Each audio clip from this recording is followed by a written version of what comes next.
एक कारण है कि शिव को देवों के देव महादेव कहा जाता है। शांत दिखने वाले भगवान संहारक में बदल सकते हैं और भोलेनाथ भी हो सकते हैं। उनके व्यक्तित्व के कई रंग हैं और वह एक ऐसे भगवान हैं जो वास्तव में हमें जीवन जीने का ज्ञान सिखा सकते हैं। उन 11 पाठों पर एक नज़र डालें जो हम उनसे सीख सकते हैं। पहला, चाहे जो हो जाए आपको कभी भी बुराई को सहन नहीं करना चाहिए। भगवान शिव को बुराई के विनाशक के रूप में जाना जाता था। वह अन्याय को सहन नहीं कर सके और दुष्ट राक्षसों को निष्पक्ष तरीके से नष्ट कर दिया। इसी तरह हमें भी अपने आसपास हो रही बुराई के प्रति जीरो टॉलरेंस रखने की कोशिश करनी चाहिए और अन्याय के खिलाफ खड़ा होना चाहिए। दूसरा, आत्मनियंत्रण जीवन को पूर्णता से जीने की कुंजी है। एक अनियंत्रित मन आपको विनाशकारी जीवन जीने के लिए प्रेरित कर सकता है। जब आप ध्यान खो देते हैं और अपनी इच्छाओं को और व्यसनों के शिकार हो जाते हैं तो आप लड़ाई नहीं जीत सकते।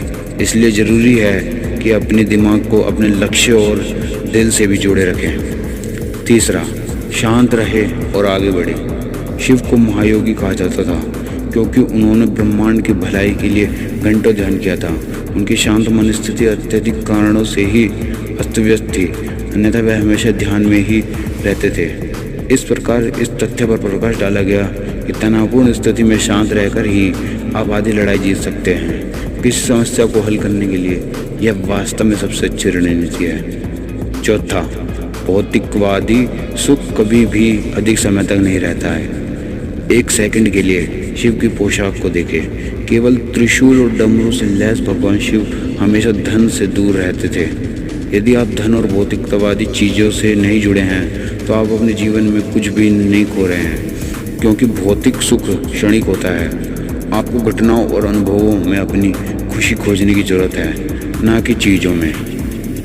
पांचवा, आपको सीखना चाहिए कि कैसे नकारात्मकता को शालीनता से दबाना है। शिव एक नीलकंठ थे क्योंकि उन्होंने हलाहल नामक विष को निगल लिया था जो समुद्र से निकला था।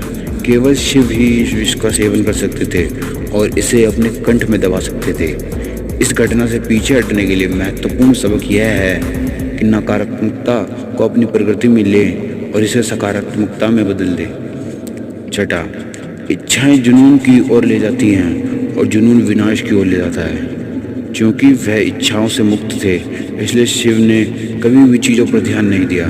यह एक सच्चाई है कि इच्छाएं हमेशा जुनून की ओर ले जाती हैं और बदले में यह हमें आत्म विनाशकारी बना देती है। सातवां, अपने जीवन साथी का सम्मान करें। शिव अर्धनारीश्वर थे जहाँ उनकी आदि पार्वती थी। उन्होंने पार्वती के साथ अत्यंत सम्मान और देखभाल की। वह उनकी शक्ति थी और उन्होंने उसे वह महत्व दिया जिसकी वह हकदार थी।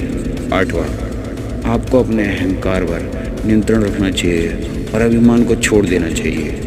आपको अहंकार की ऐसी चीज़ है जो आपको महानता प्राप्त करने से रोकता है। यह आपका अहंकार है जो आपके लक्ष्यों और अपने सपनों के बीच आता है और आपको कम प्यार करने वाले व्यक्ति बनाता है।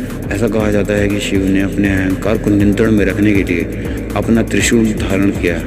उन्होंने कभी भी अपने अहंकार को खुद पर हावी नहीं होने दिया। दूसरी ओर ना ही उन्होंने किसी और के अहंकार को सहन किया। 9वीं, किसी ऐसी चीज़ पर पूरी तरह से शोध करें जिसमें आप शामिल होने की संभावना रखते हैं। शिव के बालों में गंगा ज्ञान तक अंत का प्रतीक है। इसका तात्पर्य है आपको पता होना चाहिए आप क्या कर रहे हैं। तथ्य के बारे में इनकार करने से मदद नहीं मिलने वाली है। 10, समझे कि सब कुछ अस्थायी है। महायोगी मोह माया के फेर में नहीं पड़ते।